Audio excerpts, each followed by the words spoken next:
हाँ जी, तो मोनोटोनिसिटी में मैंने बताया था कि वैसे चैप्टर हो गया है ना, बट आज अपन कुछ एक्स्ट्रा क्वेश्चंस करेंगे प्रैक्टिस के लिए, थोड़ा एडवांस टच के लिए, है ना। तो मेनली आज का जो लेक्चर्स रहेगा, आज मतलब थ्योरेटिकली कोई नया पॉइंट नहीं है, जो भी क्वेश्चंस वगैरह अपन डिस्कस करेंगे वो मेनली एडवांस ओरिएंटेड रहेंगे, है ना। तो मेंस के अप टू मेंस के लिए करने के लिए आप आज का लेक्चर स्किप कर सकते हो, ठीक है। चलिए क्वेश्चन प्रैक्टिस करते हैं। तो कल मैंने एक रूट्स वाला क्वेश्चन कराया था लास्ट में, है ना, मिसलेनियस क्वेश्चंस जब शुरू करे थे हमने, उसमें पहला उसी में आगे बढ़ते हैं। Number of points in minus infinity to infinity for which x square minus x sine x minus cos x बराबर 0।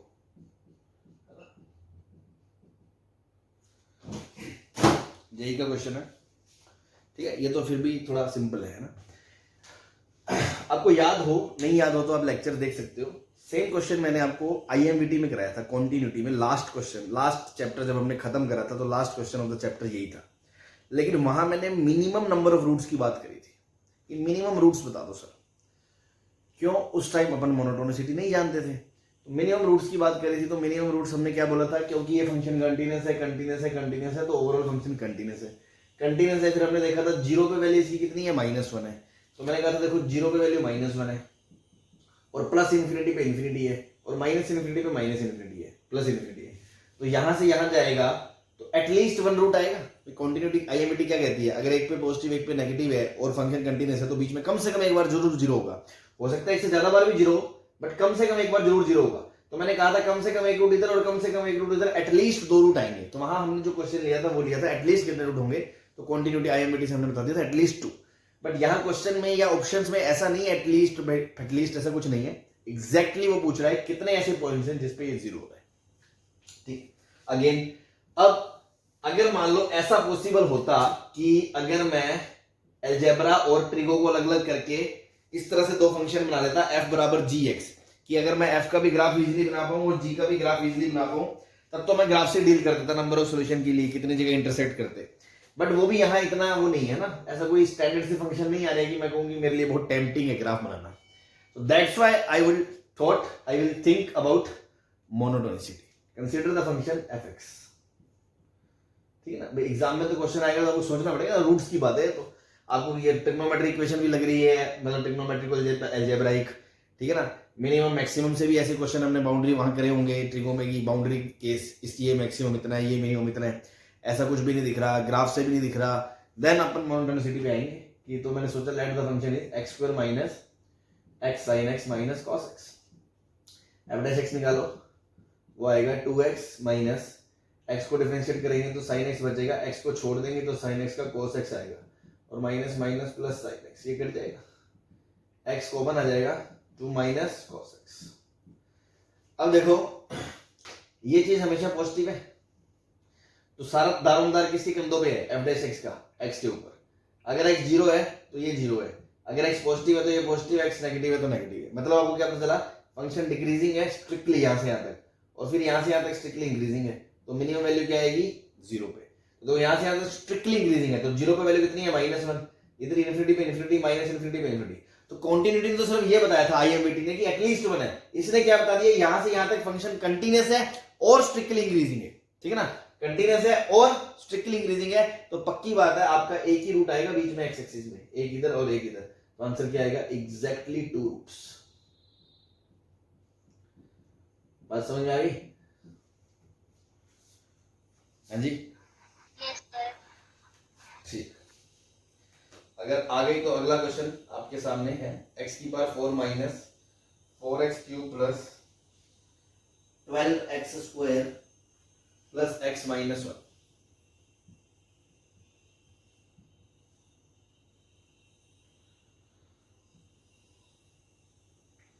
जेई का क्वेश्चन है, आईटी का, एडवांस का। नंबर ऑफ रियल रूट्स बता दो इसके। तो देखो एग्जाम में जब क्वेश्चन आएगा तो पहला थोड़ा तो अपन क्वाड्रेटिक से ही तो देंगे यार। भाई 4 डिग्री की इक्वेशन है तो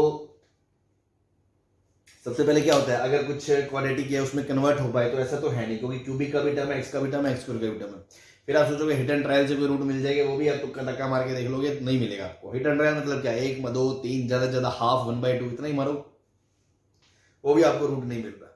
देन फिर भी आपको रूट्स बताने हैं, तब आप किस पे आओगे, मोनोटोनिसिटी पे। ये मोनोटोनिसिटी पे आपको बताना है, exact number of real roots बताने हैं आपको।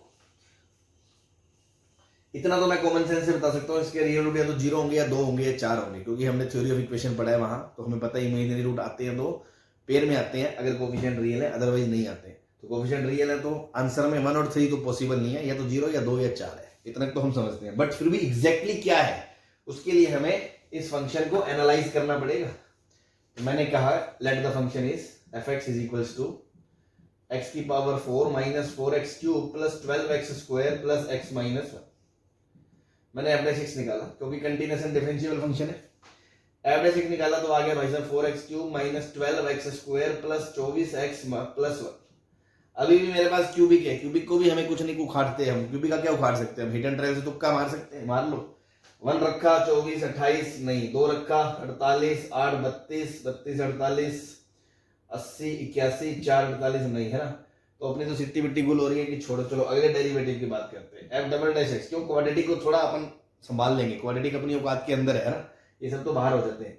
तो 12x square minus 24x plus 24, अच्छा जी 12 कॉमन आ गया, x square minus 2x plus 2। Oh my God, इसका d लेस देन 0 है,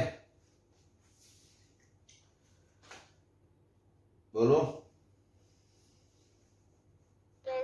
तो ये f डैश x हमेशा पॉजिटिव है, क्योंकि f डबल डैश x हमेशा पॉजिटिव है, और all x belongs to r, it means f dash x एक स्ट्रिक्टली इंक्रीजिंग फंक्शन है।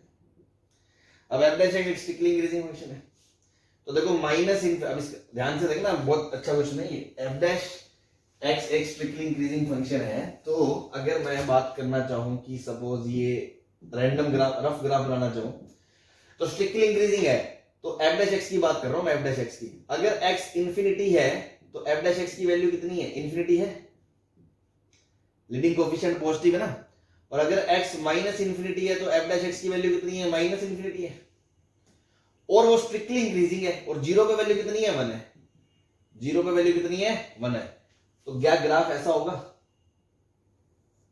ना, मैं लाइन नहीं कह रहा कि लाइन है, मतलब इस तरह से कुछ होगा कि 0 पे वैल्यू 1 है और स्ट्रिक्टली इंक्रीजिंग है, इन्फिनिटी पे वैल्यू इन्फिनिटी को जा रही है, माइनस इन्फिनिटी पे वैल्यू माइनस इन्फिनिटी को जा रही है। ये समझ में आता है? Yes sir. ठीक है, तो एक और चीज आपको सीखने को मिली यहां, आप ये भी बता सकते हो कि अगर फंक्शन स्ट्रिक्टली इंक्रीजिंग है और कंटीन्यूअस है ना, कंटीन्यूअस होना जरूरी नहीं स्ट्रिक्टली इंक्रीजिंग होने के लिए, आपको पता होगा ऐसा फंक्शन ये कंटीन्यूअस नहीं है बट स्ट्रिक्टली इंक्रीजिंग है, ठीक है ना। तो अगर फंक्शन कंटीन्यूअस है और स्ट्रिक्टली इंक्रीजिंग है और f ऑफ 0 पे वैल्यू पॉजिटिव है, तो पक्की बात है उसका रूट एक ही होगा और वो नेगेटिव होगा, क्योंकि ऐसे बढ़ता बढ़ता बढ़ता आया गया होगा फंक्शन, ठीक है। और यहाँ पे अगर पॉजिटिव है तो 0 तो पहले हो गया होगा ना, और एक ही रूट आएगा एग्जैक्टली और वो नेगेटिव होगा। और अगर मान लो फंक्शन ऐसा है स्ट्रिक्टली इंक्रीजिंग है और 0 पे वैल्यू नेगेटिव है, तो पक्की बात है एक ही रूट है और वो रूट पॉजिटिव है। ये बात भी आप समझते हो? Yes sir. लेकिन ये जो थ्योरी मैंने अभी जो बोली, ये सभी तभी वैलिड है जब वो कंटीन्यूअस है, कंटीन्यूअस नहीं है तो कोई रूल नहीं है, ठीक है ना। चलो ये कैलकुलस के वो है, मतलब आपकी नॉलेज कैसी, मतलब जितनी ज्यादा स्ट्रेंथन होगी ना उतना ही आपका क्वेश्चंस डीलिंग पावर बढ़ेगी, ठीक है। तो अब ऐसी फील आ गई अपने को फंक्शन ऐसे है, ठीक है। अब इसका मतलब क्या हुआ, f डैश x एक जगह 0 हो रहा है, f डैश x एक जगह 0 हो रहा है, मान लो मैंने पॉइंट बोल दिया x नॉट है, वो रूट ही तो हमें नहीं पता भाई, वो रूट क्या होगा जब इसका जो रूट है, हिट एंड ट्रायल मार के देख लो तो फिर रूट नहीं मिलेगा, है ना, या नहीं मिल रहा हमें, मान लो ठीक। अब नहीं मिल रहा तो क्या क्वेश्चन छोड़ दे, तो अब यहां से दिमाग लड़ाओ, वैल्यू नहीं मिल रही तो क्या हो गया, छोड़ो तुम। अब तो ये सोचो कि fx पे आ जाओ, fx पे, fx के लिए x नोट जो वैल्यू होगी, x नोट के आगे f डैश x पॉजिटिव है ना, f डैश x का साइन स्कीम देखो, x नोट के आगे वो पॉजिटिव है और x नोट के पीछे वो नेगेटिव है, f dash x। Yes sir. इसका मतलब fx क्या होगा, इंक्रीजिंग होगा for x greater then x note, और fx क्या होगा, डिक्रीजिंग होगा for x less than x note. मतलब ग्राफ इस तरह से होगा और मिनिमम वैल्यू x नोट पे आएगी। ये बात समझते हो? बस अब अल्टीमेटली आपको ये तो पता चल गया कि अगर ये x नोट है तो ग्राफ ऐसा आएगा, ऐसा। अब ये नहीं पता ऐसा आएगा, ऐसा आएगा, ऐसा आएगा, तो उसका आइडिया कौन देगा? जीरो पे वैल्यू देखो इसकी क्या है, -1 है। एफ ऑफ जीरो कितना है? -1 है या नहीं है? अब जीरो पे वैल्यू -1 है। अब आप सोचो, आपको पता है एक्स नोट के बाद तो ग्राफ बढ़ेगा ही बढ़ेगा, तो मतलब इसके पीछे यहां तक घट रहा होगा, मतलब एक्स नोट पे वैल्यू -1 से तो छोटी रही होगी, उसके बाद कैसा भी रहे हमें क्या मतलब है, ऐसा सीन रहा होगा। तो ये किसका ग्राफ आ गया? नीले वाला एफ एक्स का ग्राफ आ गया। भाई ये श्योर हो गया कि एफ एक्स एक्स नोट के बाद स्ट्रिक्टली इंक्रीजिंग है, एक्स नोट के पहले स्ट्रिक्टली डिक्रीजिंग है, और इनफाइनाइट पे एफ एक्स में जब एक्स इनफाइनाइट जाएगा, देखो इवन डिग्री है, इवन डिग्री, तो एक्स इनफाइनाइट है तो एफ एक्स भी इनफाइनाइट है, और जब एक्स माइनस इनफाइनाइट है तो एफ एक्स भी इनफाइनाइट है, मतलब माइनस इनफाइनाइट पे भी इनफाइनाइट है फंक्शन, इनफाइनाइट पे भी इनफाइनाइट है, और यूं आ रहा है, ऐसे ऐसे आ रहा है, घट रहा है, बढ़ता है, और बीच में पीक पे मिनिमम ले रहे हो, वो पॉइंट है एक्स नोट, उस पे हमने पता कर लिया वैल्यू नेगेटिव है, तो मतलब इधर से ऐसे जाएगा, एक्स एक्सिस को एक जगह काटेगा और इधर से जाएगा एक जगह काटेगा, एग्जैक्टली दो रूट मिलेंगे कि नहीं मिलेंगे? बस हो गया काम, एग्जैक्टली टू रियल रूट्स, है ना, यही का क्वेश्चन है। तो देखो ये क्वेश्चंस क्वाड्रेटिक क्वाड्रेटिक से नहीं होगा, तो कुछ क्वेश्चंस है वो कैलकुलस की मदद से ही होंगे, ठीक है जी। और हमें ये भी नहीं पता रूट्स कौन है, बस हमें इतना पता चल गया रूट्स अपोजिट साइड के, ठीक है जी।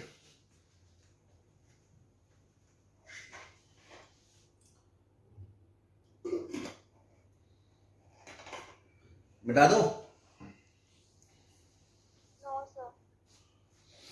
चलो छाप लो जल्दी।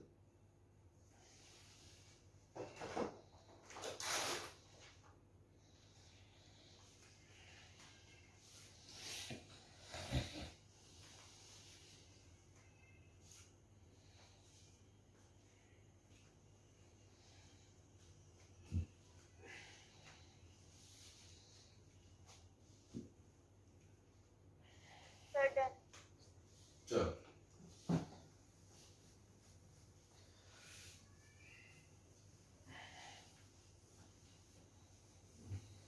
ठीक है, चलो नेक्स्ट क्वेश्चन करते हैं, वो भी अच्छा क्वेश्चन है concept wise. Suppose function is given as, equation is given as x plus cos x is equals to a, x plus cos x is equals to a, find value of a if equation has first part exactly one positive root, second part exactly one negative root,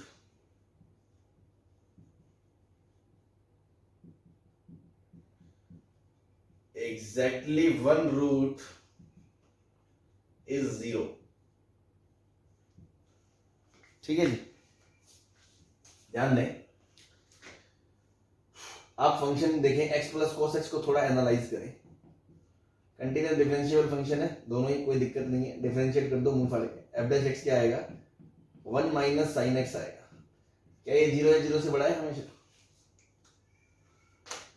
and equals to 0 भी eight discrete points है, तो क्या ये graph strictly increasing होगा? Yes sir, है ना, strictly increasing होगा, मतलब यूं गोली की तरह बढ़ता ही रहेगा, ठीक। इसकी वैल्यू देखो 0 पे क्या है, एफ ऑफ 0 कितना है? 1 है, तो मैं कह सकता हूं 0 पे वैल्यू अगर 1 है तो पक्की बात है इस फंक्शन का जो रूट है वो एक ही होगा और वो नेगेटिव होगा।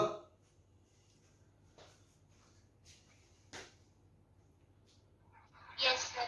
ठीक, बट क्वेश्चन में वो इसका रूट नहीं पूछ रहा है, इस इक्वेशन का रूट पूछ रहा है। अब आप ध्यान से देखें, वो कह रहा है इस इक्वेशन ए की वैल्यू बतानी है कि ये इक्वेशन सेटिस्फाई हो ए की एक पॉजिटिव रूट के लिए। पहली बात तो आपको ये समझ में आ गया, इधर प्लस हो माइनस ए हो कुछ भी हो, है ना, इसका डेरिवेटिव 0 ही होगा, तो ये फंक्शन भी अगर मैं इसको उस तरफ ले जाऊंगा तो वो स्ट्रिक्टली इंक्रीजिंग ही रहेगा। और इनफाइनाइट पे वैल्यू इनफाइनाइट है ना, क्योंकि x इनफाइनाइट है तो cos x तो एक छोटी सी पूंछ है -1 से 1, लेकिन फंक्शन इनफाइनाइट ही रहेगा। और अगर x माइनस इनफाइनाइट है तो फंक्शन माइनस इनफाइनाइट रहेगा, क्योंकि मिनिमम वैल्यू माइनस इनफाइनाइट है, मैक्सिमम वैल्यू प्लस इनफाइनाइट है और कंटीन्यूअस है, तो बीच की सारी वैल्यू मिलेंगी। ऊपर से वो इंक्रीजिंग है तो वो गोली की तरह बढ़ता बढ़ता जाएगा, तो मतलब पक्की बात है बीच में एक ही वैल्यू ऐसी होगी जहां वो एक्स एक्सिस को क्रॉस करेगा, मतलब उसका एक ही रूट होगा एग्जैक्टली। ये बात क्लियर है। अब वो पॉजिटिव है या नेगेटिव है या 0 है वो डिपेंड करता है ए पे। एक बात बताओ कि फंक्शन मान लो ये मान लिया मैंने x plus cos x minus a था ना, माइनस ए, ठीक, जीरो पे ये अब मान लिया मतलब है ना फंक्शन, अगर मैं उसको उस तरफ लेके जाता हूँ function is x plus cos x minus a. अब एक बात बताओ, इस केस में रूट क्या है, पॉजिटिव रूट है, नेगेटिव रूट है, negative,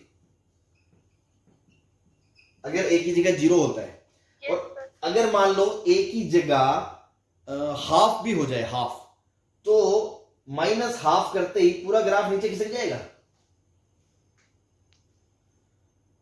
Yes, sir. Yes, sir. ठीक है, तो भी नेगेटिव रूट ही रहेगा। तो रूट जीरो कब आएगा, जीरो, ये x बराबर जीरो कब रूट आएगा, जब ग्राफ यहां से पास होगा। Yes, sir. मतलब इसको यहां से यहां तक खिसकाना है, कितना खिसकाना है, नीचे वन, पूरा वन खिसकाने के लिए ए को क्या होना पड़ेगा, वन होना पड़ेगा। मतलब ये केस कब होगा, जब ए बराबर वन होगा, उस केस में क्या होगा, रूट जीरो होगा, रूट बराबर जीरो होगा। और हल्का सा भी आपने वैल्यू एक से बढ़ा दी तो जो नीचे ग्राफ शिफ्ट हो जाएगा, तो उस केस में ये वाला केस होगा, और उस केस में रूट ये होगा पॉजिटिव रूट।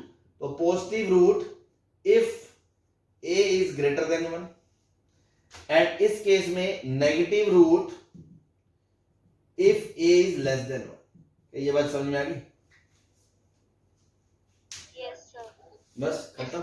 अगर ए एग्जैक्टली वन है तो ग्राफ यहां से पास होगा, तो वो जो एक रूट है वो जीरो होगा। अगर ए एक से ज्यादा है तो ग्राफ नीचे खिसक जाएगा, और क्योंकि एफ ऑफ जीरो नेगेटिव हो जाएगा, एफ ऑफ जीरो नेगेटिव हो जाएगा तो रूट पॉजिटिव हो जाएगा। और क्योंकि ये कंटिन्यूस है इसलिए ये बात बोल पा रहे हैं। और इस केस में एफ ऑफ जीरो पॉजिटिव हो जाएगा तो रूट नेगेटिव हो जाएगा, तो इसके लिए ए एक से छोटा होना चाहिए। बस आगे क्लियर है।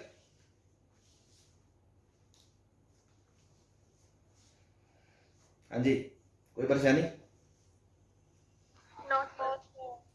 चलो अब एक क्वेश्चन मैं आपको दे रहा हूं, बस मुझे नंबर ऑफ रूट्स पूछने हैं आपसे, आप बस मेरे को रूट बता देना फिर कितनी है, ठीक है।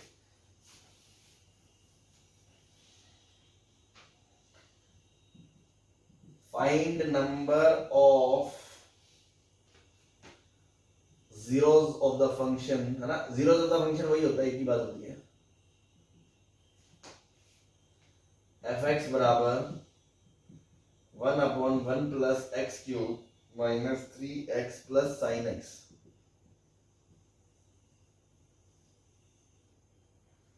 हाँ जी, 4-5 क्वेश्चन मिला दिए, तो एक पे आप ट्राई दें।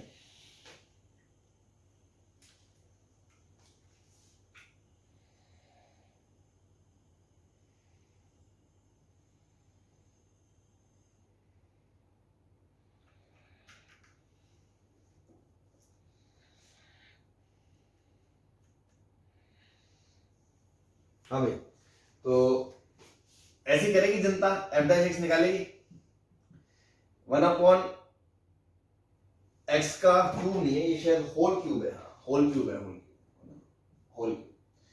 तो ये माइनस थ्री आगे आएगा, minus three upon one plus x की power four minus three plus cos x, ठीक है, क्लियर है। नाउ अब अपन क्या देखेंगे कि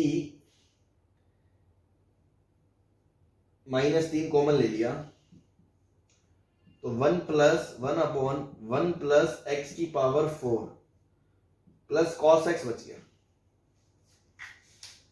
तो देखो ये चीज पॉजिटिव है, हमेशा एक में जुड़ रही है, तो क्या ये जो चीज है वो हमेशा एक से बड़ी है, और उसका प्रोडक्ट माइनस तीन से हो रहा है, तो क्या ये जो पूरी चीज है वो हमेशा माइनस तीन से छोटी है। और इसकी औकात तो माइनस वन से वन है, तो उसके अंदर अगर माइनस तीन से छोटी कोई भी चीज जोड़ो तो क्या पूरा हमेशा नेगेटिव आएगा। Yes, sir. तो फंक्शन क्या हो गया, स्ट्रिक्टली डिक्रीजिंग हो गया। Sir. हाँ जी, तो अब आप कहोगे कि क्योंकि x इनफाइनाइट है तो वैल्यू क्या है इनफाइनाइट पे, ये जीरो हो जाएगा और ये माइनस इनफाइनाइट हो जाएगा, तो एफ एक्स कितना हो जाएगा, माइनस इनफाइनाइट। और अगर x माइनस इन्फानाइट है तो फंक्शन की वैल्यू हो जाएगी इन्फानाइट। तो इन्फानाइट पे माइनस इन्फानाइट पे इन्फानाइट, तो ग्राफ यूं आएगा, तो मतलब एक रूट मिलेगा एग्जैक्टली, क्योंकि स्ट्रिक्टली डिक्रीजिंग है।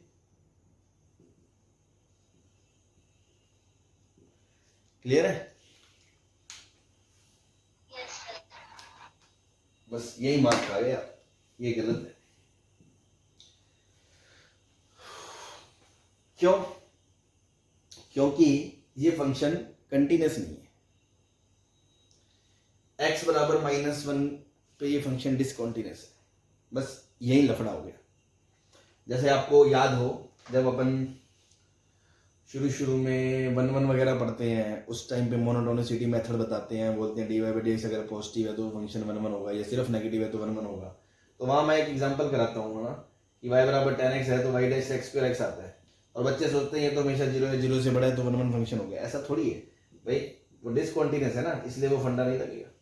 कंटिन्यूस फंक्शन को 1 होने के लिए स्ट्रिक्टली इंक्रीजिंग या स्ट्रिक्टली डिक्रीजिंग, मतलब सिर्फ इंक्रीजिंग या डिक्रीजिंग होना चाहिए। ऐसे ही अब जो 10x है, 10x आपको पता है कि ये अपने, मतलब अगर मैं बोलूं ये 0 से लेके यहां तक इंक्रीजिंग है, तो ऐसे थोड़ी बोल सकते हो आप। इसको इस इंटरवल के अंदर बोल सकते हो, इसके इस इंटरवल के अंदर बोल सकते हो इंक्रीजिंग है, ठीक है ना। वही बात है कि डिसकंटिन्यूअस फंक्शन के लिए ये चीजें नहीं लगती हैं, तो आपको अपना दिमाग लगाना पड़ेगा। तो बस, तो देखो ऐसे ही थोड़ी, फिर जेई के फंडे हैं तो थोड़ा ध्यान देना पड़ेगा आपको। अब आपने गौर करा, देखो अगेन आपको कोई बच्चा कहे कि सर कंटिन्यूटी वगैरह कहां से आ गई, तो मैंने ये पहले डे से ही कहता आ रहा हूं, कैलकुलस एक यूनिट की तरह है कि फंक्शन, डोमेन, रेंज, वो सब पढ़ाने की बातें हैं, बट एक टाइम ऐसा आएगा जब आपसे पूछा नहीं जाएगा, बट आपको खुद को सब चीज देखनी पड़ेगी।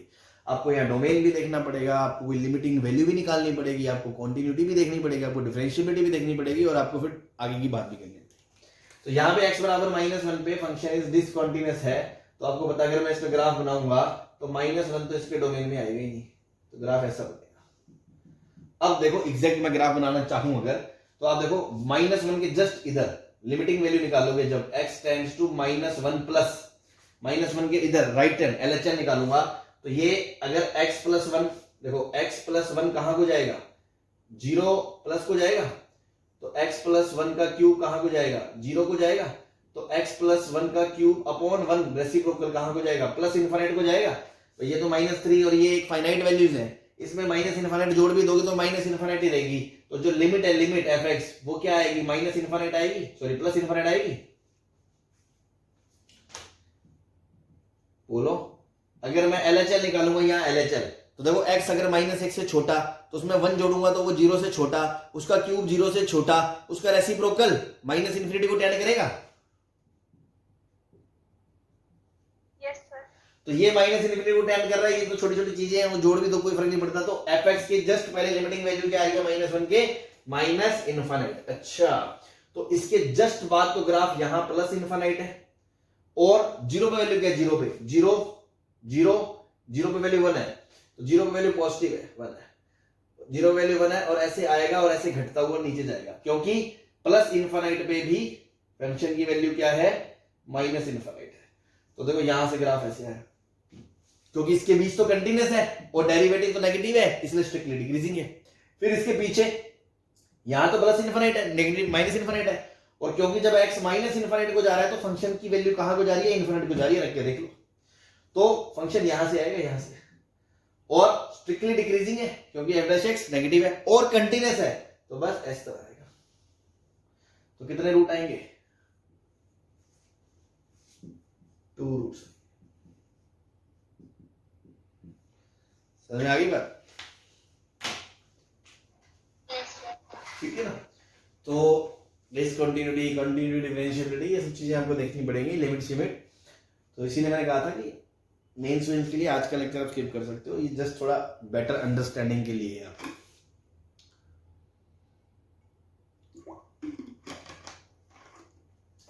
कोई डाउट किसी को?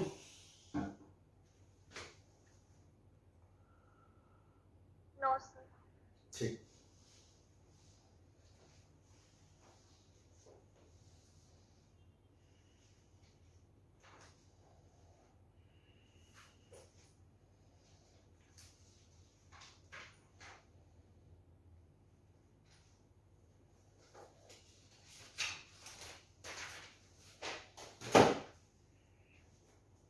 मिटा दे, ये ग्राफ बनेगा इस फंक्शन का, No, sir. इस फंक्शन का ये ग्राफ है पूरा एग्जैक्ट डिट्टो ऐसा। ये वैल्यूज बस हमें नहीं पता क्या है ना, एक तो पता है एक पॉजिटिव रूट है, एक -1 से छोटा रूट है।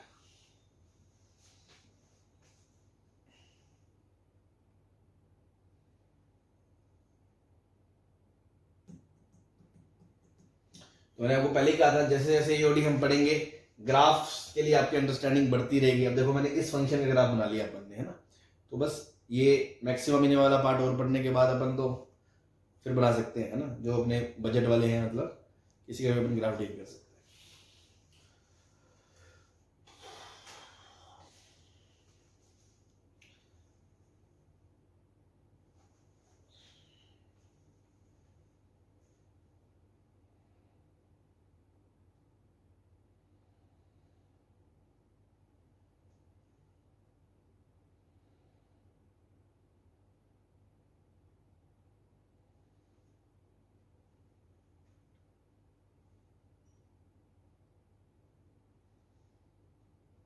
Sir, done. चलो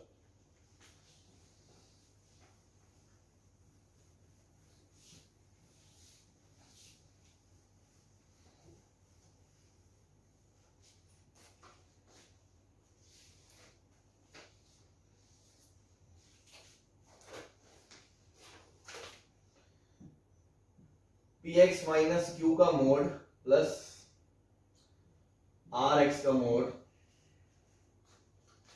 and P Q R positive real numbers.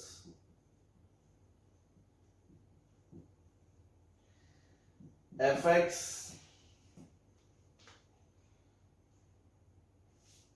ये fx है ना, fx if fx obtain its minimum value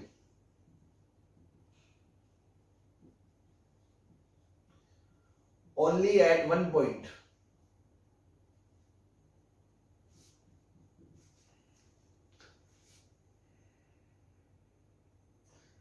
then find a relation between p q r।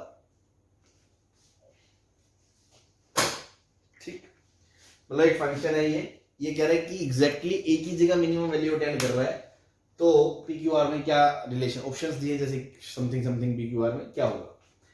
तो देखिए, तो देखो आपको पता है कि मोड जो खुलता है, मोड क्रिटिकल पॉइंट पे खुलता है, तो ऐसे फंक्शंस को हम पीस वाइज जो होते हैं डिफाइन कर लेते हैं, है ना। तो इसका क्रिटिकल पॉइंट क्या है, x बराबर 0, और इसका क्रिटिकल पॉइंट क्या है, x बराबर q बाई पी। क्योंकि पी क्यू पॉजिटिव है तो ये पॉजिटिव नंबर हो गया, तो अगर मैं रियल लाइन पे एक प्लॉट करूंगा तो एक क्रिटिकल पॉइंट है 0 और एक क्रिटिकल पॉइंट है q बाई पी, तो 3 केस बनेंगे। तो 0 से जब छोटा होगा, ये q बाई पी पॉजिटिव है, पॉजिटिव मान लो 1 2 कुछ भी हो, तो मान लो ये 1 पे पॉजिटिव है, तो 1 के आगे तो पॉजिटिव है, 1 के पीछे नेगेटिव होगा, तो इसके पहले ये नेगेटिव से खुलेगा minus P x plus Q, और 0 से पहले ये भी नेगेटिव से खुलेगा, तो ये क्या आएगा माइनस आर एक्स। हाँ जी, अब बीच में क्या होगा, 0 से q बाई पी के बीच में ये मोड पॉजिटिव से खुलेगा, ये नेगेटिव से खुलेगा, तो minus P x plus Q plus are X, तो are minus P x plus Q, और इसके बाद दोनों पॉजिटिव से खुलेंगे, तो P X minus Q plus are X, तो p plus are x minus Q. क्या आपको दिख रहा है ये तीनों स्ट्रेट लाइंस है। ठीक, मतलब हमने फंक्शन को ऐसे डिफाइन कर दिया कि r minus P x plus q if x is belongs to q by p से 0 से लेके q बाई पी।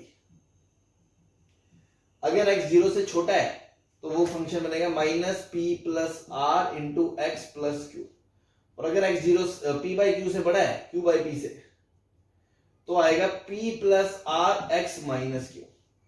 तो देखो ऐसे क्वेश्चंस आपके पता एक स्ट्रेट लाइन है, ये भी एक स्ट्रेट लाइन है, ये मान लो पॉइंट है q बाई पी और ये है 0, तो ये स्ट्रेट लाइन है जिसकी स्लोप है p plus r, slope positive है देखो क्योंकि p और r पॉजिटिव है, पॉजिटिव स्लोप है p plus are x minus q. ये नेगेटिव स्लोप है, तो इधर से इधर ये नेगेटिव स्लोप है यहां तक, है ना। 0 रखोगे वैल्यू क्यू आएगी, क्यू बाय पी रखोगे वैल्यू क्यू बाय पी, तो भी वैल्यू अपनी आएगी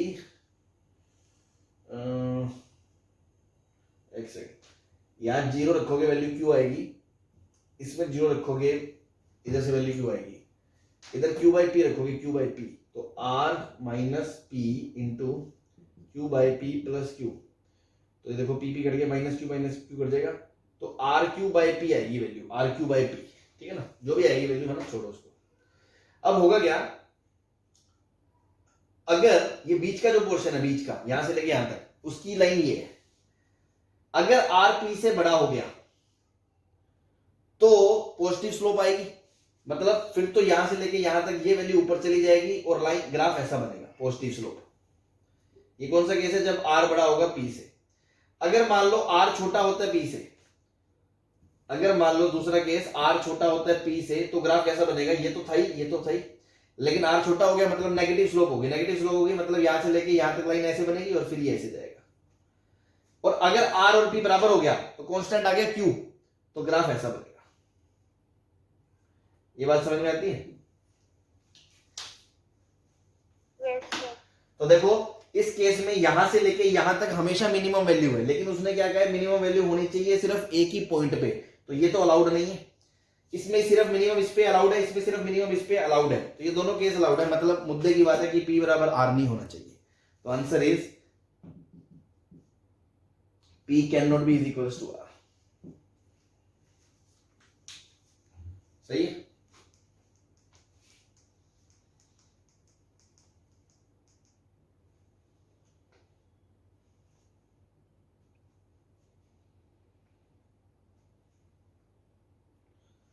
हाँ जी, क्लियर है? Yes sir. Yes, sir. ठीक। तो वैसे ये सब इतना ड्रामा करने की जरूरत नहीं थी। अगर आपने फंक्शंस में लेक्चर देखे हो तो मैंने उस टाइम पे बताया है, इवन बेसिक मैथमेटिक्स में मॉडुलस में बताया है कि जब भी दो मोड हों और बीच में साइन प्लस हो, ठीक है ना, और इनके कोफिशिएंट सेम हो, तो हमेशा बोट शेप ग्राफ बनता है, ऐसा बोट शेप, ठीक है। तो बोट शेप बनेगा मतलब ऐसा, मतलब इनफाइनाइट पॉइंट पे मिनिमम होगा, लेकिन हमें एक ही पॉइंट पे मिनिमम चाहिए, मतलब दोनों के कोफिशिएंट बराबर नहीं चाहिए, मतलब P बराबर R नहीं चाहिए, दैट्स इट, खत्म, कुछ भी नहीं करना। P बराबर R नहीं होना चाहिए, उसके अलावा हमेशा टोपी या तो यूं गिरेगी या यूं गिरेगी बोट, तो कुछ भी हो अपने को क्या है, एक सिंगल पॉइंट में मिनिमम आएगा तो कोई दिक्कत नहीं है। इस केस में अलाउड नहीं है बस ये, ठीक है।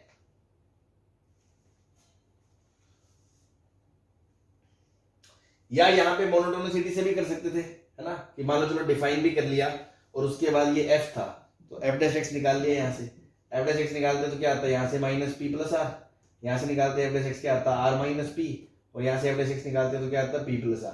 तो देखो ये नेगेटिव है, ये पॉजिटिव है, इसका मतलब 0 तक फंक्शन डिक्रीजिंग है और इसके आगे फंक्शन इंक्रीजिंग है, तो बीच का लफड़ा पड़ता। अब बीच में अगर r p से बड़ा हो गया तो फंक्शन इंक्रीजिंग है, इंक्रीजिंग है मतलब मिनिमम यहाँ आएगा, अगर आर पी से छोटा हो गया तो फंक्शन डिक्रीजिंग है, मतलब मिनिमम यहाँ आएगा, लेकिन अगर आर पी के बराबर हो गया तो बीच में फंक्शन कांस्टेंट है और वो अलाउड नहीं है, तो यहाँ से भी वही बात आएगी कि पी और आर बराबर नहीं होने चाहिए।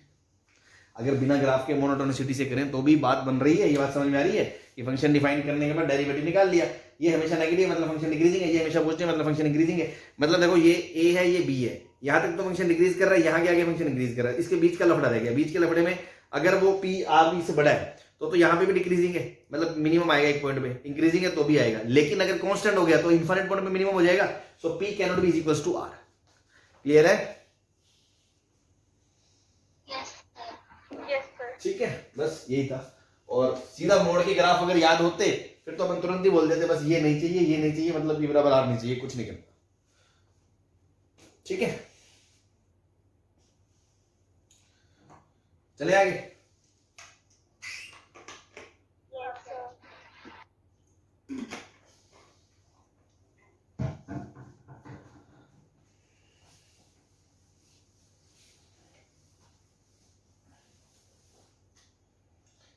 Function is given as x minus a का mod plus x minus b का mod, b is given a, ठीक, for all x belongs to R and b is greater than a, और आपसे कहा है minimum value of F x बता दो।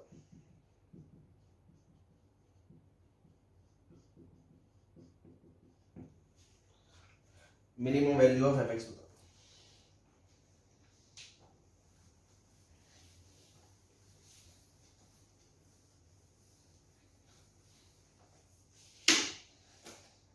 तो अगेन देखो फंक्शन को अपन डिफाइन करेंगे, ए बी से छोटा है, ए बी से छोटा है तो देखो ये ए और ये बी दो क्रिटिकल पॉइंट है क्योंकि दोनों मोड के।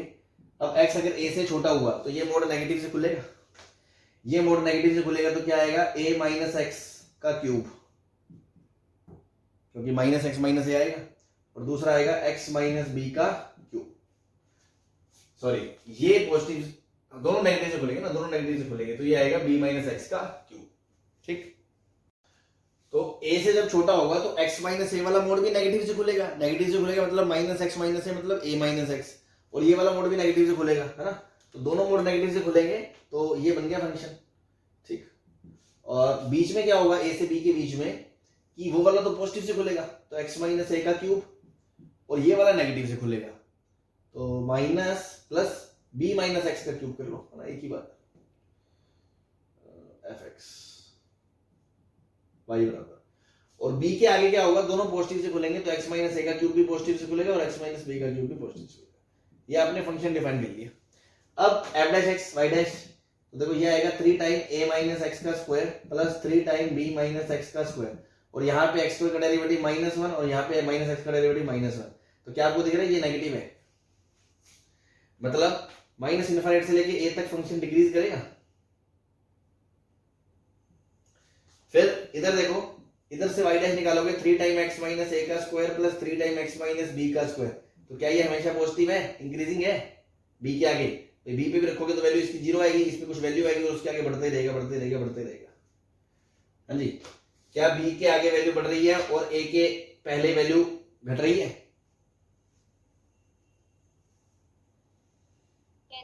Yes, sir.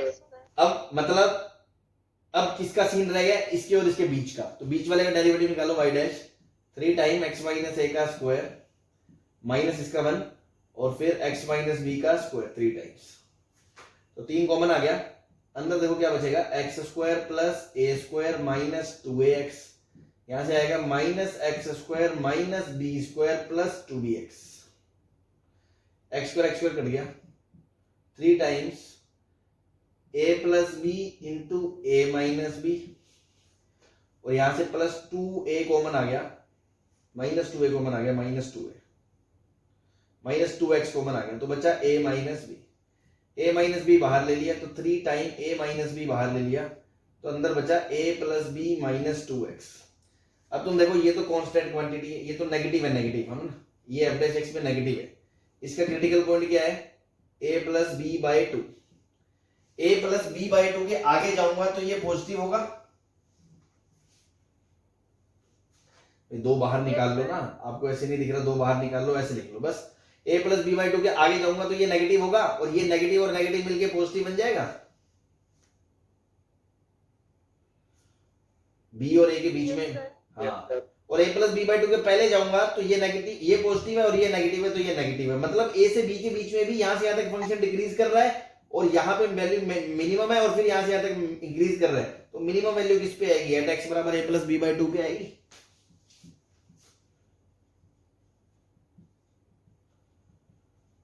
बस a प्लस बी बाई 2 पे मिनिमम वैल्यू आएगी, ठीक है, निकाल लो मिनिमम, रख दो वैल्यू, तो f मिनिमम क्या हो जाएगा, x की जगह a प्लस बी बाई 2 रखोगे minus a cube plus a plus b by 2 minus b, mod है ना, तो ये 2a, तो again a minus b by 2 का mod cube plus a minus b by 2 का मोड क्यूब, ऐसे लिख सकते हो, मोड को हटा के 2 टाइम्स b माइनस a का क्यूब बटा 8 आगे।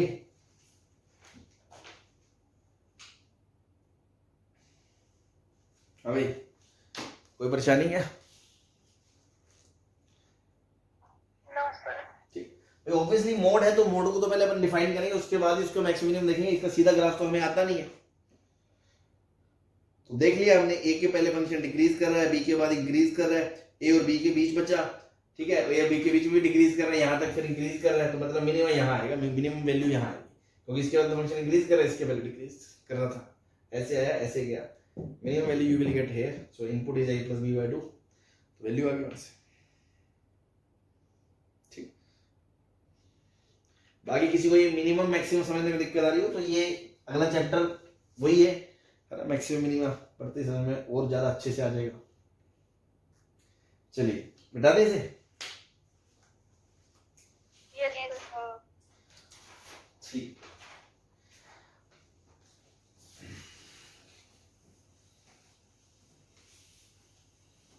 ठीक है जी। अब जो पर्टिकुलरली मैं क्वेश्चन कराने जा रहा हूं वो तो एकदम प्योर एडवांस है ना, मतलब अब सब दोबारा क्यों बोल रहे हो, क्योंकि चलो ये तो फिर भी मैं ये नहीं कह रहा ये क्वेश्चन हल्के थे, सभी अच्छे क्वेश्चन थे, गरीब आदमी के बस के बाहर ही होते हैं, हर किसी को नहीं समझ में आते, बट अब जो मैं करा रहा हूं उनका जेनर ही अलग है ना, वो फील ही अलग है। पहली बार तो जब देखते हैं ऐसा क्वेश्चन तो यार अच्छा ऐसा भी होता है क्या, मतलब ऐसा भी सोचना होता है, तो एकदम प्योर आईआईटी लेवल के क्वेश्चन है, एडवांस में आए हुए हैं उनमें से एक दो बल्कि, है ना, तो ध्यान रखें एकदम, चाहे तो हेडिंग डाल देना सुपर मिसलेनियस क्वेश्चन, है ना भाई, अपने खुद के उसके लिए कि हाँ कल को मुझे रिवाइज करना हो तो मैं देख लूं कि एक इंपॉर्टेंट चीज है इसमें, है ना। तो क्वेश्चंस करते हैं, क्वेश्चन से कहानी समझ में आएगी। So question is let fx is greater than equals to 0, है ना, लिख सकते हो advance level program. Be a non negative function, भाई नॉन नेगेटिव फंक्शन की जरूरत नहीं था, मैंने ग्रेटर देन 0 बोल दिया, वो एक ही बात है, चलो फिर भी। And if f dash x cos x is less than equals to fx sin x for all x greater than equals to 0, then find f of 5 pi by 3। ठीक, ये आ गया आपके साथ। नाउ गर्दन कहां से पकड़नी है क्वेश्चन की, तो ध्यान से देखें, एक इनइक्वालिटी दे रखी है हमें, इनइक्वालिटी में सब कुछ एक तरफ करके देखो एक बार, है ना, क्योंकि ऐसे तो कुछ समझ में आ नहीं रहा, तो मैंने कहा f dash x cos x minus fx sin x less than equals to 0। अब थोड़ा सा शिकारी आंखें चाहिए आपको कि क्या लिखा है ये, दो तीन बार इसकी शक्ल को गौर से देखोगे ना तो दिमाग में कुछ घोड़े दौड़ेंगे, अच्छा हाँ यार ये तो ये लिखा है यार, ये क्या लिखा है ये पूरा, f डैश है, यहां f है, यहां cos है, यहां माइनस साइन है, तो आपको फील आ रहा है कि ये fx इंटू कॉस x का डेरिवेटिव लिखा हुआ है।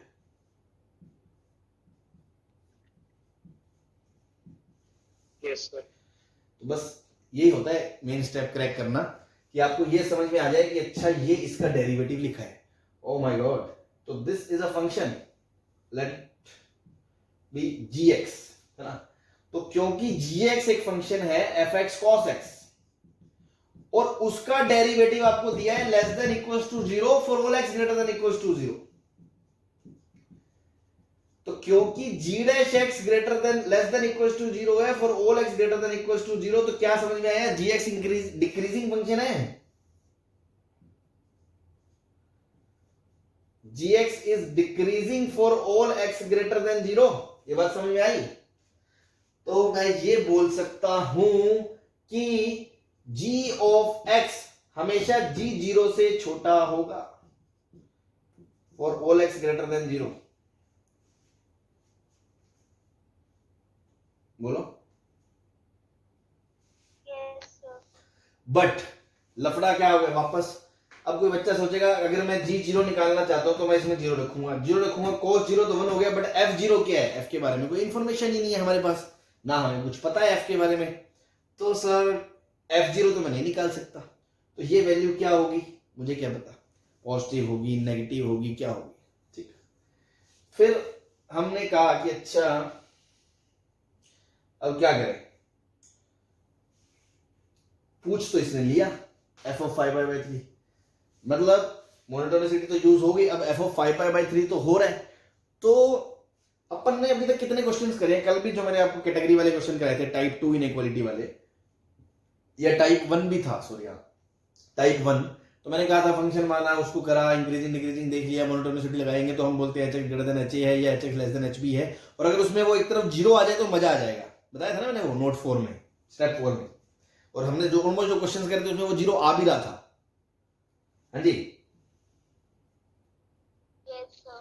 तो आप ये सोचो ये जीरो कब होगा, हमें एफ के बारे में इंफॉर्मेशन नहीं है, तो आपको ये समझ में आ रहा है π/2 पे जीरो तो होगा। Yes, sir. तो देखो ये भी एक बहुत बड़ा तीर मारना है कि आपके दिमाग में π/2 स्ट्राइक कर जाए। पूछ तो 5π/3 रहा है, तो सर π/2 कौन सी खेत की मूली है, मतलब वो कहां से आ गई हमारे दिमाग में? तो वो इसीलिए आ गई बिकॉज हमें g0 से हम कुछ नहीं उखाड़ सकते, हमें f0 पता ही नहीं है। तो मेरे दिमाग में फिर ख्याल आया, अच्छा क्योंकि π/2 छोटा है किससे, 5π/3 से, तो पक्की बात है कि g ऑफ π/2 बड़ा होगा g ऑफ 5π/3 से, या बराबर होगा, क्योंकि g एक डिक्रीजिंग फंक्शन है, क्योंकि g एक डिक्रीजिंग फंक्शन है। क्या ये स्टेप सही है? Yes, sir. और g π/2 जीरो है, चाहे f हमें पता है चाहे नहीं पता, ये तो जीरो ही है। Yes, sir. तो बस g ऑफ 5π/3 जीरो या जीरो से छोटा है, g ऑफ 5π/3 मतलब f of 5π/3 into cos 5π/3। cos 5π/3 एक पॉजिटिव क्वांटिटी है, तो डिवाइड कर दूं दोनों तरफ, इनइक्वालिटी पे कोई फर्क नहीं पड़ेगा, तो f ऑफ 5π/3 क्या आ गया, जीरो या जीरो से छोटा आ गया।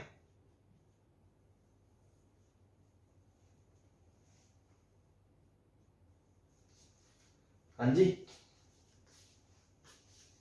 Yes, sir. बट गिवन क्या है कि f ऑफ 5π/3 तो जीरो या जीरो से बड़ा है, क्योंकि वो तो कह रहा है हर जीरो या जीरो से बड़े के लिए फंक्शन जीरो या जीरो से बड़ा है, but given f(x) is zero या जीरो से बड़ा, मतलब f ऑफ 5π/3 भी जीरो या जीरो से बड़ा, तो वो कह रहा है जीरो या जीरो से बड़ा, ये कह रहा है जीरो या जीरो से छोटा, तो एक ही बात है, हो सकती है कि f ऑफ 5π/3 क्या हो जाए, जीरो हो जाए। हाँ जी, Yes, sir. ठीक है। तो पहली बार में थोड़ा अटपटा लगता है जरूर, है ना, हो सकता है किसी को मजा भी आ रहा हो और किसी को ऐसे एकदम सरप्राइज भी लगे रहे, यार ये सब क्या हो चल क्या रहा है।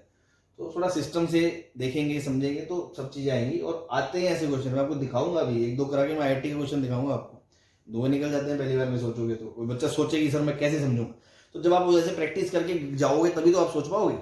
तो ये है पूरी कहानी, में दोबारा समझा दूं, आपने इसको एक तरफ करा, अब यहां से यहां कैसे है इसका कोई लॉजिक नहीं है, दिस इज ऑब्जर्वेशन, शिकारी आंखें, है ना, आपने ये पहचान लिया तो आपकी गनीमत है, नहीं आप कुछ और सोचते रहोगे। ये आज का डेरिवेटिव है, मतलब ये फंक्शन है, ये फंक्शन है मतलब ये इसका डेरिवेटिव लेस देन जीरो, मतलब फंक्शन डिक्रीजिंग है, मतलब ऐसा है, तो मतलब जीरो से हमेशा वैल्यू छोटी है, बट जी जीरो हमारे कोई काम का नहीं, क्योंकि हाफ जीरो हमें पता नहीं, इसलिए मैंने सोचा क्योंकि 5π/3 पे वैल्यू पूछी है तो ये किस पे जीरो पता है, ये π/2 पे जीरो है, तो π/2 और 5π/3 को रिलेट करा, क्योंकि ये इससे बड़ा है तो फंक्शन वैल्यू इससे छोटी हो जाएगी इस पे, इससे तो ये आ गया, इससे ये आ गया, इससे ये आ गया, बट क्वेश्चन में वो कह रहा है वो तो जीरो जीरो से बड़ा है, तो f ऑफ 5π/3 भी जीरो जीरो से बड़ा है, बट हमने प्रूव कर दिया वो जीरो जीरो से छोटा है, तो दोनों में एक ही बात कॉमन हो सकती है कि f ऑफ 5π/3 क्या हो जाए, जीरो हो जाए। क्लियर है?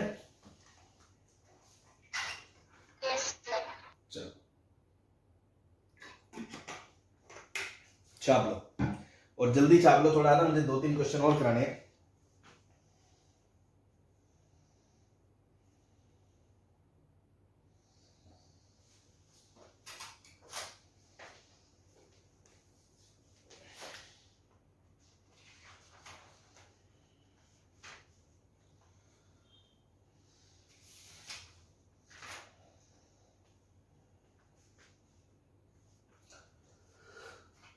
Sir, done. Oh.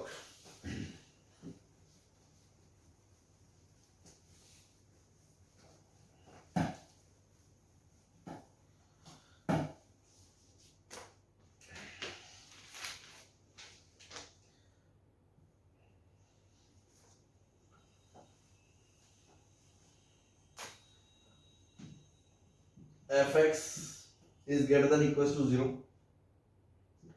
and f dash x is continuous for all x belongs to R and a into x into f dash x is greater than equals to 2 times root of fx minus 2 times a into fx. It is given that a is greater than 0. Then prove that root of fx is greater than equals to root of f1 upon x for all x greater than equals to 1. ठीक है जी। तो मैं दोबारा बता दूं उन बच्चों को जो वीडियो देखेंगे, लेक्चर देखेंगे, है ना, और या जो अभी शुरू कर रहे हैं आईओडी, तो ये वो चीज है जो एकदम लास्ट में you are suppose to be done, है ना, कि ऐसे नहीं है कि चैप्टर मोनोटोनिसिटी पढ़ रहा है उठा के शुरू में ये बैठ गए। सारी अच्छे से पूरी आपने प्रैक्टिस कर ली, आपकी कमांड हो गई, देन लास्ट में इस लेवल के क्वेश्चंस की प्रैक्टिस करें फॉर एडवांस, है ना, अदरवाइज आप स्किप कर सकते हैं। क्यों शुरू में पहला टफ क्वेश्चन देख ले, अपन डिप्रेस्ड होके चैप्टर छोड़ दें, वो एक अच्छी बात नहीं। जो मिनिमम रिक्वायरमेंट होती है वो आना चाहिए, ये एकदम लास्ट लेवल पे। ठीक, अब देखो ये खतरनाक चीज ये दे रखी है, तो ये एफ डैश एक कंटीन्यूअस है, मतलब फंक्शन डिफरेंशिएबल। ठीक, ये दे रखा है, ये प्रूफ करना है। तो सारा खेल शुरू कहां से होगा, प्रूफ क्या करना है ना, तो थोड़ा सा ध्यान से देखें।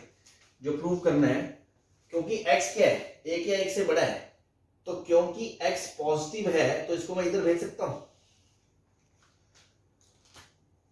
इधर भेज दूंगा तो मुझे क्या प्रूफ करना है, x रूट एफ एक्स, इसको ऐसे लिख लो 1 रूट f1। क्यों, आपको फील आ जाएगी। टाइप 2 इनइक्वालिटी मैंने बताई थी कल आपको। टाइप 2 इनइक्वालिटी मतलब एक ऐसा फंक्शन जिसके अंदर दो अलग अलग आर्ग्यूमेंट रखे गए और प्रूफ किया गया हो ये इससे बड़ा है। तो अगर x को इधर भेजोगे, इसको x रूट एफ एक्स देखते हो और ये f1 है, तो इसके बाहर आपको 1 दिखना चाहिए। तो आपको इसको देखते ही फील आती है कि एक फंक्शन लेना पड़ेगा मुझे gx, that is x root f x, और मुझे ये प्रूव करना पड़ेगा कि gx is greater than equals to g1 for all x greater than equals to 1। मतलब मुझे ये प्रूव करना पड़ेगा कि gx एक इंक्रीजिंग फंक्शन है for all x greater than equals to 1।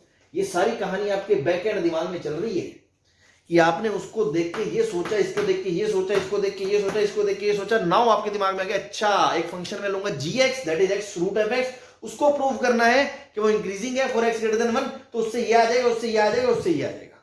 ये बात क्लियर है यहां तक? तो अब मेरे दिमाग में आ रहा है कि जिस फंक्शन को मुझे इंक्रीजिंग डिक्रीजिंग प्रूव करना है, मतलब उसका डेरिवेटिव तो मुझे निकालना ही पड़ेगा। तो एक बार मैं जी डैश निकाल के देख लूं क्या आ रहा है। तो फिर मेरे दिमाग में है, अच्छा चलो एक बार जी डैश की सर्च की जाए, है ना, उसका बेचारे का थोड़ा देखा जाए, गरीब आदमी कैसा दिखता कैसा है, क्योंकि इससे तो मुझे उठपटांग कुछ समझ में नहीं आ रहा। तो उस गरीब का थोड़ा देखो पहले, तो उसको डिफरेंशिएट करोगे तो एक्स को छोड़ोगे तो आएगा रूट एफ एक्स, और जब एक्स को छोड़ दोगे तो डिफरेंशिएट करोगे तो 1/2 root f x into f dash x. अच्छा, तो मतलब आपको इस चीज के बारे में पता करना है कि ये पॉजिटिव है या नेगेटिव है, क्योंकि अगर ये पॉजिटिव प्रूव हो गई मतलब ये प्रूव हो जाएगा जी ये इंक्रीजिंग है, मतलब ये प्रूव हो जाएगा कि ये है। बात समझ में आ गई? और फिर आपको चमका के, अच्छा कोई एक इनइक्वालिटी दी है तो ऑब्वियसली उसका यूज इसको प्रूव करने के लिए हो रहा होगा। तो फिर आप थोड़ा इसका थोड़ा सुधारो, आप इसको इधर लेके आओ। तो इसको जब इधर लाएंगे तो 2a f x plus a x f dash x greater than equals to 2 root f x. अब एक बात बताओ, क्या मैं इस चीज से डिवाइड कर सकता हूं, क्योंकि ये तो पॉजिटिव क्वांटिटी है। क्यों ऐसा सर सपना क्यों आ रहा है आपको डिवाइड करने का? क्योंकि मुझे ये चीज बना रही है ना भाई, x f dash upon 2 root f x, और मुझे 2 रूट एफ एक्स दिख रहा है, इसलिए मैंने कहा divide by 2 root f x. 2 root f x divide कर दिया तो 2a f x upon 2 root f x plus ये बन गया आपका a x f dash x upon 2 root f x greater than equals to 1। अच्छा अच्छा अच्छा, तो ये 2 से 2 उड़ गया, a कॉमन ले लो पूरे के अंदर, और f x upon root f x, ये रूट एफ एक्स बच गया। क्या भैया ये आपको g डैश x दिख रहा है?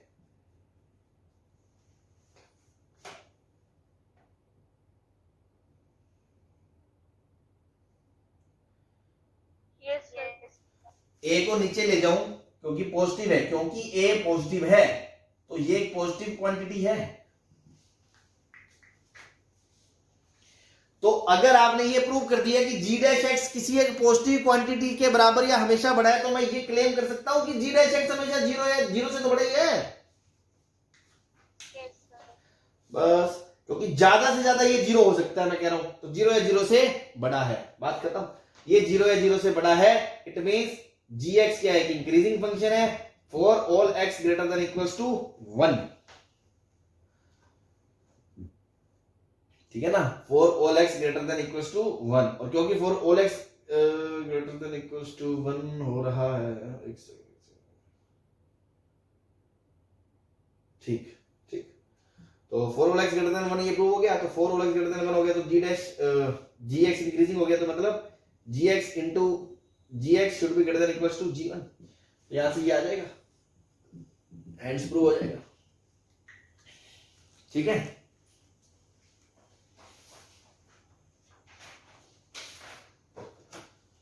अभी Yes, sir. Yes, sir. गिर गया ना सबको? Yes, sir. चलो चलो, Yes, sir. अच्छी बात है, बहुत अच्छी बात है। चलो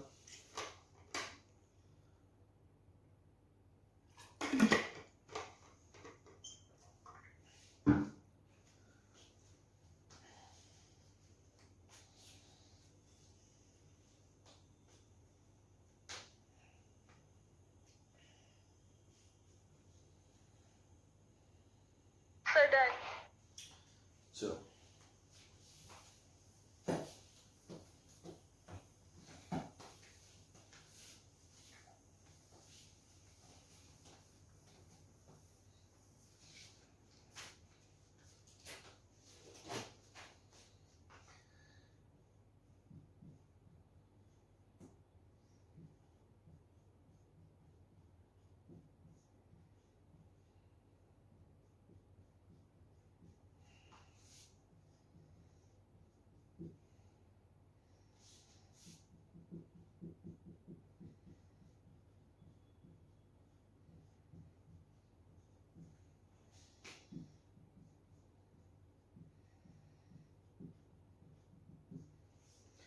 जेई का क्वेश्चन है, बहुत ही अच्छा क्वेश्चन है।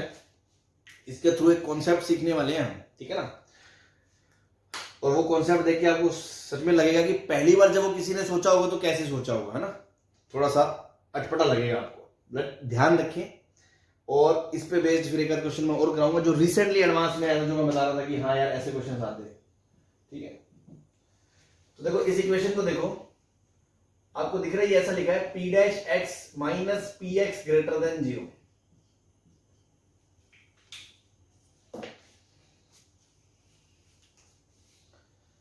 हाँ जी, तो अभी तक मैंने जो 2-3 क्वेश्चन कराए हैं उनमें एक तरफ लाने के बाद वो किसी ना किसी चीज का डेरिवेटिव बन जा रहा था। इस पे आप दिमाग लड़ाओ, ये किस चीज का डेरिवेटिव बनेगा।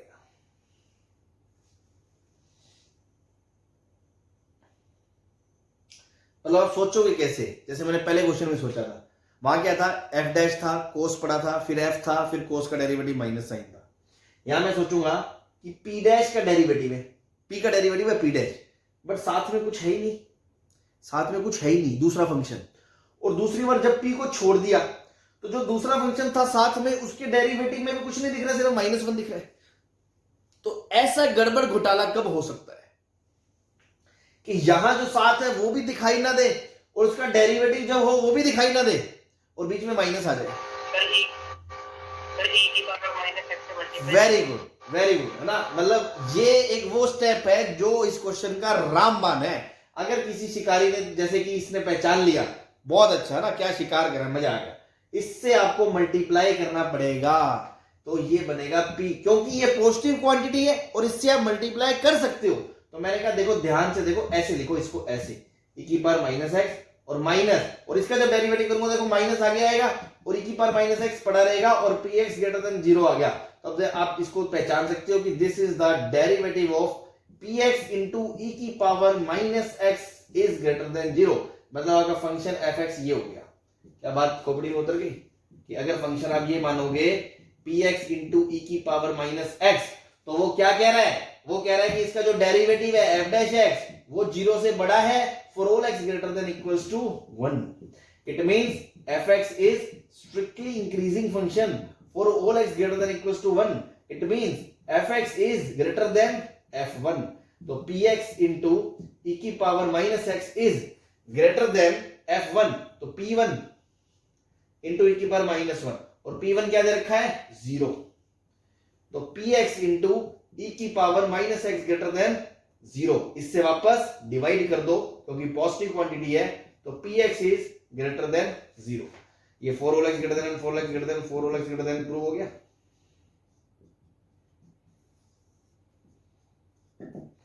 हाँ जी, समझ में आ गया सारा खेल।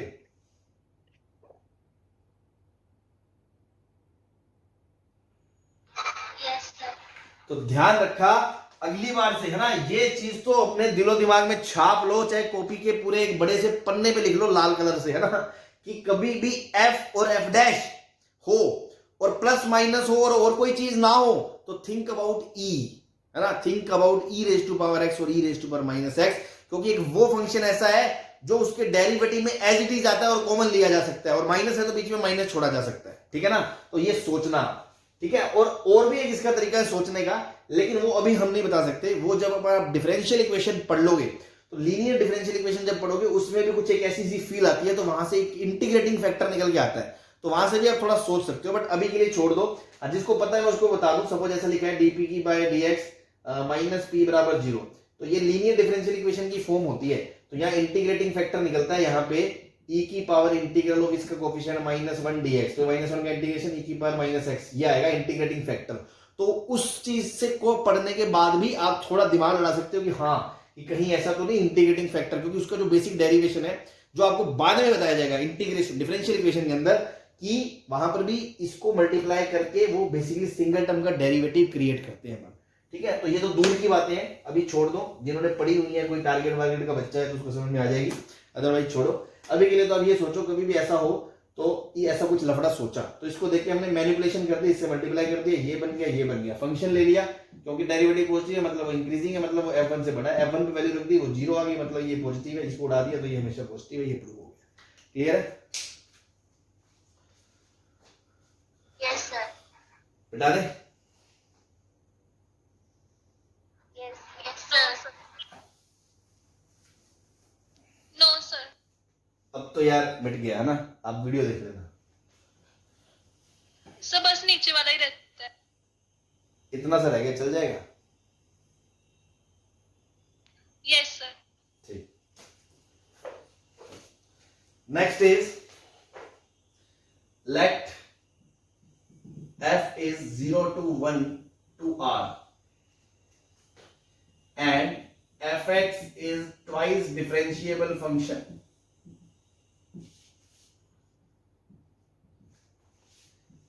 F double dash x minus 2 f dash x plus fx greater than e की power x for all x belongs to 0 to 1, and f of 0 is equals to f of 1 is equals to 0, then prove that fx is less than 0 for all x belongs to 0 to 1.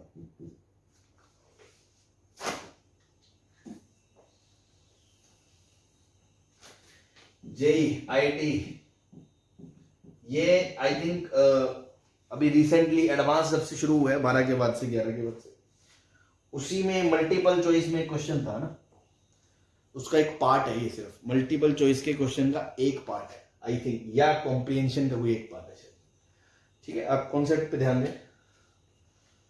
तो बताए कोई शिकारी बालक 0 से 1 से r से लेके twice differentiable है, ट्वाइस डिफरेंशिएबल है, और देखो ये डबल डेरिवेटिव इन्वॉल्व है। अभी तक जो हमने कर रहे थे वो सिंगल डेरिवेटिव था, इसमें डबल डेरिवेटिव इन्वॉल्व है, तो थोड़ा सा नेक्स्ट लेवल वैसे ही है ना।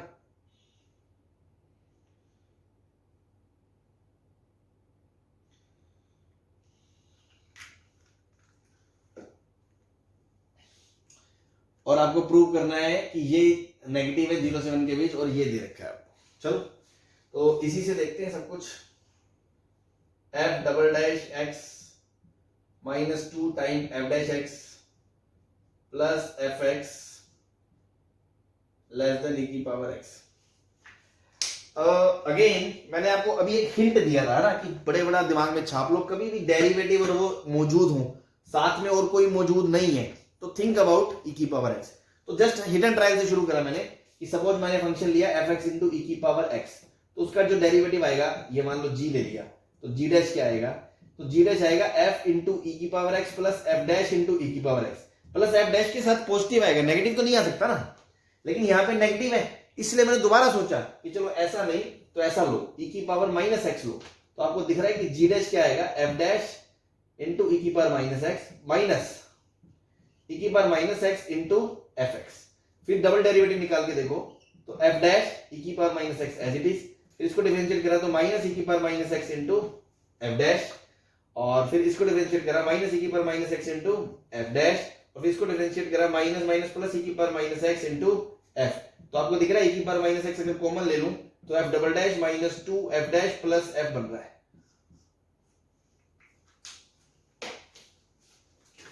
f double dash minus 2 F dash plus f, मतलब e की पावर माइनस x अगर इधर आ गया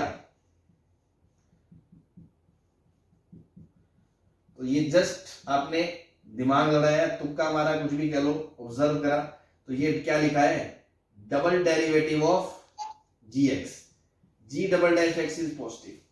अगर ये g है तो ये g double dash x positive लिखा हुआ है। ये बात समझ में आ रही है? For all x belongs to 0 to 1। हाँ जी ठीक, तो इससे क्या पता चला कि g डैश x इंक्रीजिंग है। अब g dash x increasing function है for all x belongs to 0 से 1। अब g डैश x इंक्रीजिंग है बट g डैश x क्या होगा, बड़ा होगा g डैश 0 से, बट g डैश 0 पे हमें कोई इंफॉर्मेशन नहीं पता चलेगी क्योंकि हमें f के बारे में कोई इंफॉर्मेशन नहीं पता। अगर मान लो तुम g डैश 0 निकाल भी लोगे तो देखो f 0 क्या होगा, 0 हो जाएगा, तो ये 0 पे 1 हो गया, तो g डैश 0 क्या हो जाएगा, f डैश 0 हो जाएगा, और f डैश 0 के बारे में मुझे कुछ नहीं पता क्वेश्चन में।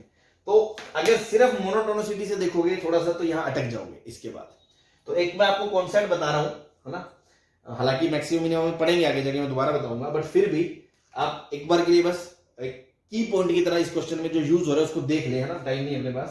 काम की बात ये है, समझा दूंगा मैं जब अपन बाद में पढ़ेंगे मैक्सिमम मिनिमम में, कॉनकेविटी एंड कॉन्वेक्सिटी पढ़ेंगे। उसमें ऐसा होता है जब भी फंक्शन ऐसा होता है ना, ऐसा जब भी ऐसी शेप होती है तो उसका जो डबल डेरिवेटिव है ना, डबल डेरिवेटिव d2y/dx2 वो पॉजिटिव होता है, और डबल डेरिवेटिव कभी भी फंक्शन का नेगेटिव हो ना, नेगेटिव, तो उसकी शेप ऐसे होती है, मतलब ये ऊपर की तरफ कॉनकेव होता है, ये नीचे की कॉनकेव होता है, ये नीचे की तरफ कॉनकेव होता है, ठीक है ना। जैसे मान लो छोटे से एग्जांपल से समझो ln x है, ln x का ग्राफ ऐसा है, तो उसका डेरिवेटिव निकालोगे 1/x और उसका डेरिवेटिव निकालोगे -1/x², तो ये हमेशा नेगेटिव है ना, तो देखो नेगेटिव है तो ग्राफ की शेप ऐसी है। क्लियर है? अभी के लिए बस इतना ही यूज रखें। तो आपको ये समझ में आ गया कि इसका डबल डेरिवेटिव नेगेटिव है, मतलब फंक्शन की शेप ऐसी है, ऐसी ऊपर की तरफ मुड़ा हुआ है, ये समझ में आता है अगर पॉजिटिव है तो। Yes sir. बस ऊपर से उसने कह दिया 0 और 1 पे वैल्यू बराबर है, मतलब 0 पे वैल्यू कुछ भी है तो 1 पे भी वैल्यू वही है। 0 से 1 के बीच की बात हो रही है ना, 0 से 1 के बीच में, तो 0 पे वैल्यू जो है वही वैल्यू 1 पे है, और कंटीन्यू डिफरेंशिएबल है और कटोरा टाइप है, ऐसा ऐसी शेप। मैं ये नहीं कह रहा एग्जैक्टली है, ऐसी भी हो सकती है, हो सकता है ऐसी हो जाए, बट शेप ऐसी रहेगी ऊपर की तरफ मुड़ी हुई। तो आपको ये समझ में आ रहा है कि इस पे वैल्यू अगर 0 है, इस पे भी वैल्यू 0 है, तो 0 से 1 के बीच में तो फंक्शन हमेशा नेगेटिव ही होगा।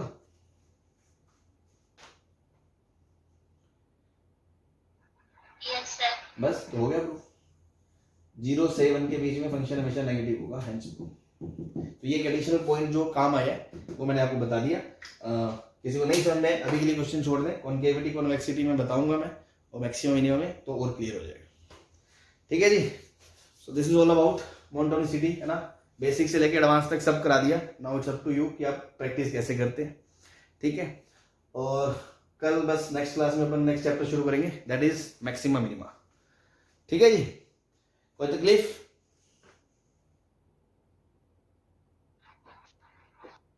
No, sir. चलिए ओके, फिर कल मिलते हैं। Thank you.